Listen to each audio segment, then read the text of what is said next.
तो बस Madhu, expression for torque in terms of moment of inertia. अब जैसे हमने अभी थोड़ी देर पहले ये सब किया कि expression for angular momentum in terms of moment of inertia, तो ये जो हमने किया वो क्या किया, वही जो हमारा लीनियर लीनियर मोशन में लीनियर मोशन में जो हम लिखते थे कि मेरा जो लीनियर मोमेंटम है that is equal to mass into velocity. तो ये अभी जो हमने डेरिवेशन किया उसमें हमने लिखा कि जो एंगुलर मोमेंटम है that is equal to I into omega. ये जो हाँ डेरिवेशन है sir. L is equal to I omega, ये हमने अभी ये डिराइव किया यहाँ पर, ये हाँ देखो। सर। और अब हम क्या डिराइव करना चाहते हैं, अब हम डिराइव ये करना चाहते हैं कि torque is equal to I alpha, torque is equal to I alpha. ये लीनियर मोशन में आप इसको कैसे देखते थे, force is equal to F mass is equal into to M A. Acceleration. हाँ तो बेसिकली आप लीनियर मोशन लीनियर मोशन की जो जो फॉर्मूला था उस फॉर्मूले का अब मिरर इमेजेस आप देखना चाहते हैं। आपने लीनियर मोमेंटम का एंगुलर मोमेंटम की डेरिवेशन कर ली, अब आप फोर्स और टॉर्क ये जो मिरर कर रहे हैं एक दूसरे को, ये जो मिरर कर रहे हैं आप इसको देख रहे हैं। इसमें कोई doubt? Okay sir. No sir, no no doubt. अच्छा, लेक्चर शुरू करने से पहले फिर से वही देख लीजिए कि जो अप्रोच आपने अभी रखी है लीनियर मोमेंटम के टाइम, जो आपने अप्रोच रखी है वही अप्रोच अब दोबारा फिर रखी जाएगी।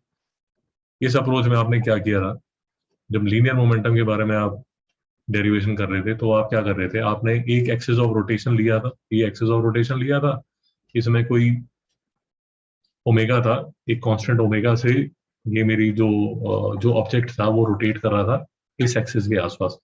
और आपने कुछ दो तीन मासेस ले लिए थे इन द सेम प्लेन और इनको स्टडी किया था। And what we had discussed was कि आप ड्रोन व्यू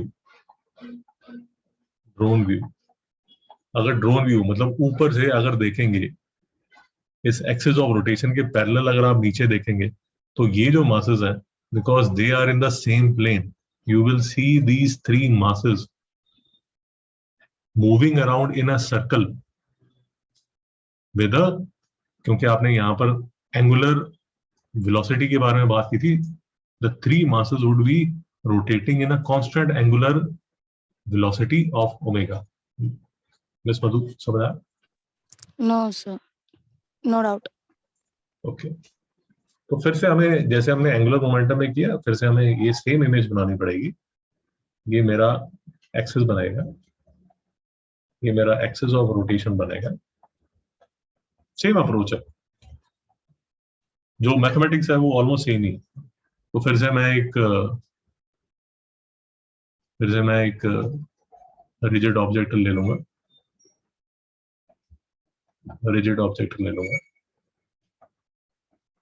ठीक है।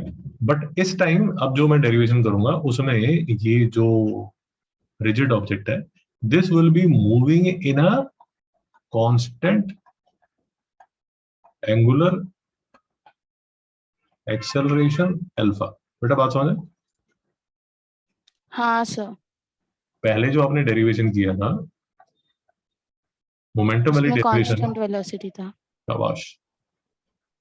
अब जो आप कर रहे हो उसमें कांस्टेंट एक्सेलरेशन है, कांस्टेंट एंगुलर एक्सेलरेशन है। एंड ऑफ कोर्स वी हाँ अंडरस्टैंड कि अगर एक्सेलरेशन है तो कोई ना कोई तो टॉर्क लग रहा होगा। बेटा समझ आ रहा है नहीं आ रहा? ऐसे कोई हाँ टॉर्क सर, लग रहा, समझा। हाँ ऐसा कोई टॉर्क लग रहा होगा। तो ये है मेरा वो टॉर्क जिसकी वजह से ये कांस्टेंट एंगुलर एक्सेलरेशन पे जो रिजिड बॉडी है वो रोटेट कर रही है। बेटा समझ आ गया? हाँ सर। हाँ सर। ठीक है। अब देखिए, फिर से जैसे हमने ऑब्जेक्ट्स लिए थे फिर से जैसे हमने ऑब्जेक्ट लिए थे अब फिर से मैं कुछ दो तीन ऑब्जेक्ट्स लूंगा जो कि सर्कुलर मोशन, जो मैं ऊपर से देखूंगा तो सर्कुलर मोशन में घूम रहे होंगे। तो यहां से जब मैं देखूंगा,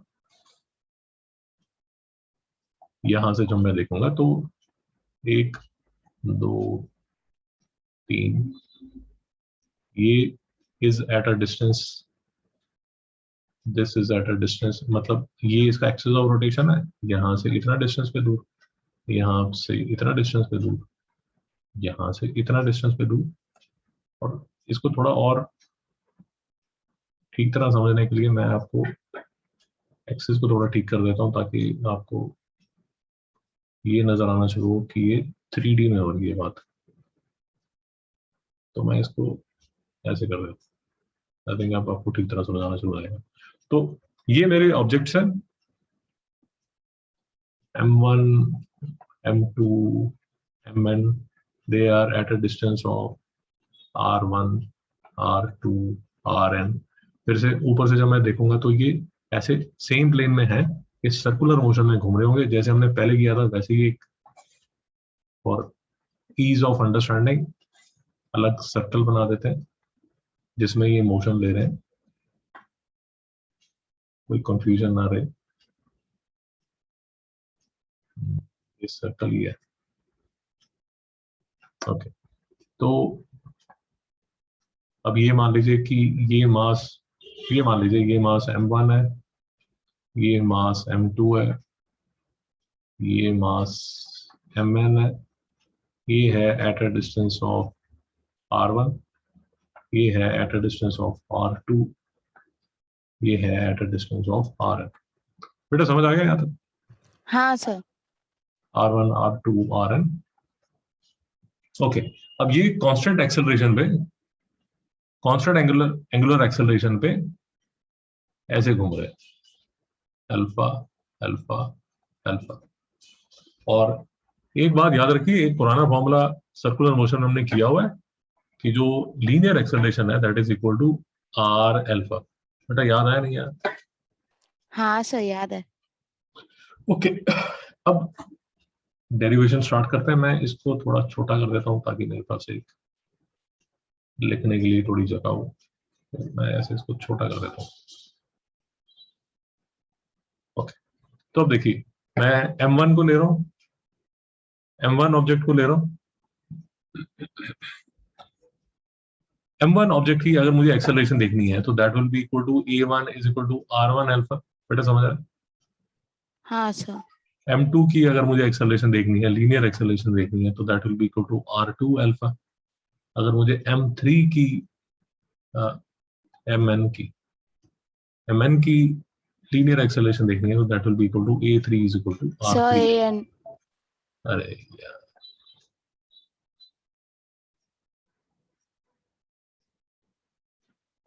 तो Mn is equal to AN is equal to Rn alpha. यहाँ तक क्लियर है भाई? हाँ सर। अब देखिए, अगर इसकी एक्सेलरेशन A1 है तो इस पे कोई फोर्स लग रही है which is being written as F1। F1 is equal to हाँ mass into linear acceleration which is equal to R1 alpha. बेटा समझ आया? हाँ सर। यहां पर भी कोई फोर्स लग रही होगी F2 which will be equal to M2 into R2 alpha, और यहां पर भी कोई फोर्स लग रही होगी Fn which will be equal to Mn into Rn alpha. भाई यहाँ तक समझ आ गया? हाँ सर समझा। कोई डाउट तो नहीं? No sir. ओके, अब एक और चीज और देख लीजिए। जैसे जैसे हमने जब लीनियर मोमेंटम कर रहे थे ना, यहां पर हमने ये समझा था कि जो L है, जो L था वो था R क्रॉस P। और क्योंकि पोजीशन वेक्टर में और वेलोसिटी वेक्टर में 90 डिग्री का एंगल था, इसलिए हमने इसको लिख दिया था RMV। समझ आया? हाँ सर।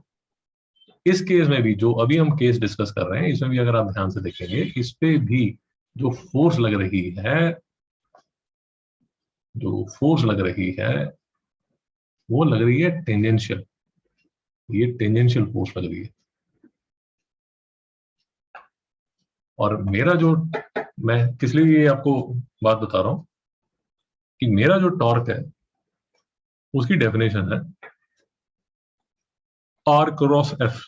बेटा समझ आया? हाँ सर। तो अब देखिए, ये है मेरा पोजीशन वेक्टर और ये है मेरी फोर्स की डायरेक्शन। तो जो टॉर्क लगेगा वो perpendicular to the plane of R and F लगेगा, और उसकी जो डायरेक्शन है that will be given by the right hand thumb rule, right hand thumb rule. हाँ तो अगर आप अभी तक समझ पा रहे हैं जो मैं कह रहा हूं, तो अगर ये मेरा आर है और ये मेरा एफ है, बेसिकली ये मेरा R1 है और ये मेरा F1 है, तो अगर मैं R1 क्रॉस F1 करता हूं, तो this will be equal to R1 का मैग्नीट्यूड इंटू F1 का magnitude into sine of 90 degree, which will be equal to हाँ R1 F1, मॉडुलस को मैं छोड़ देता हूं, तो this will be equal to R1 F1, और फिर मुझे याद आता है कि यार ये F1 तो मैं यहाँ ये निकाल रहा हूं, तो मैं यहाँ क्या लिख दूंगा, M1 R1 अल्फा। बेटा समझ हाँ आया या सर सब सर के समझा। ऊपर से निकल गया? तो ये जो मेरा, मैं एक काम करता हूँ यार, ये डायग्राम कोई निकाल देता हूँ, मुझे इसकी जरूरत नहीं है, इसी को निकाल देता हूँ सारे को। ओके, अब देखिए कि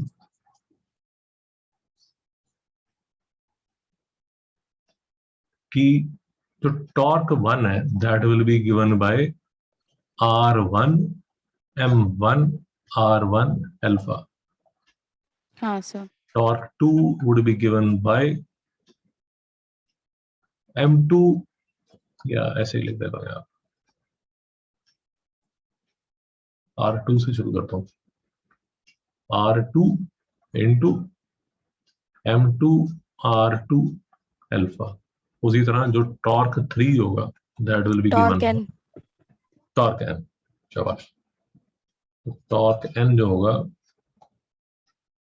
that will be given by Rn Mn Rn alpha. तो जैसे हमने लास्ट टाइम किया था कि जो मोमेंटम था वो सेम डायरेक्शन में था, ऊपर की तरफ फेस कर रहा था, तो ऐसे ही अब ये जो टॉर्क्स हैं ये आर क्रॉस एफ से इसी डायरेक्शन में फेस कर रहे हैं, और ये एक दूसरे के साथ ऐड होने शुरू हो जाएंगे। जब ऐड होने शुरू हो जाएंगे तो हर मास पे जो टॉर्क लग रहा है वो उसकी एक्सिस ऑफ रोटेशन के पैरेलल लग रहा है। तो जो टोटल टॉर्क ऑब्जेक्ट पे लग रहा होगा that will be given by the addition of all these terms. बेटा समझ आया नहीं है? हाँ सर समझा। तो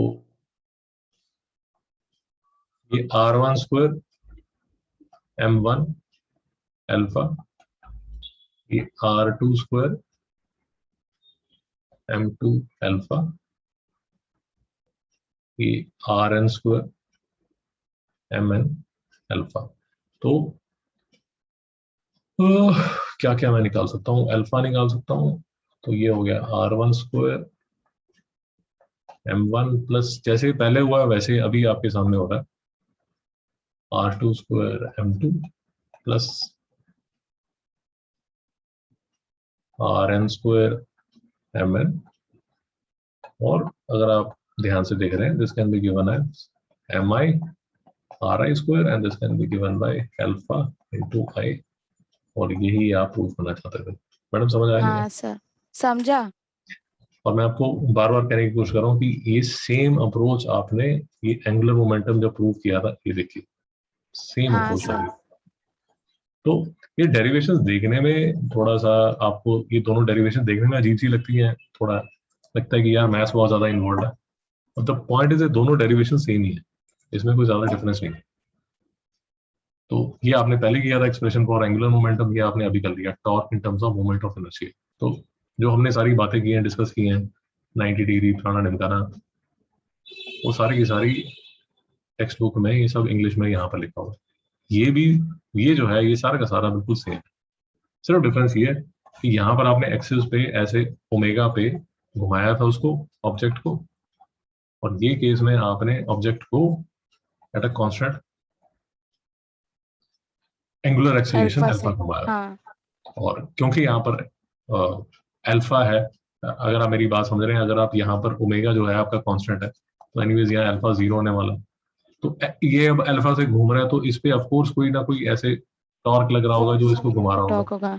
हाँ तो इसमें सिर्फ ये दो जो डेरिवेशंस हैं उनमें डिफरेंस सिर्फ ये आता है कि यहाँ पर ओमेगा है और यहाँ पर टर्म आ जाती है अल्फा, और यहाँ पर आ जाती है अल्फा एक्स्ट्रा आ जाता है, और यहाँ पर ये टॉर्क आ जाता है। बेटा कोई डाउट है तो पूछिए। No sir, no doubt.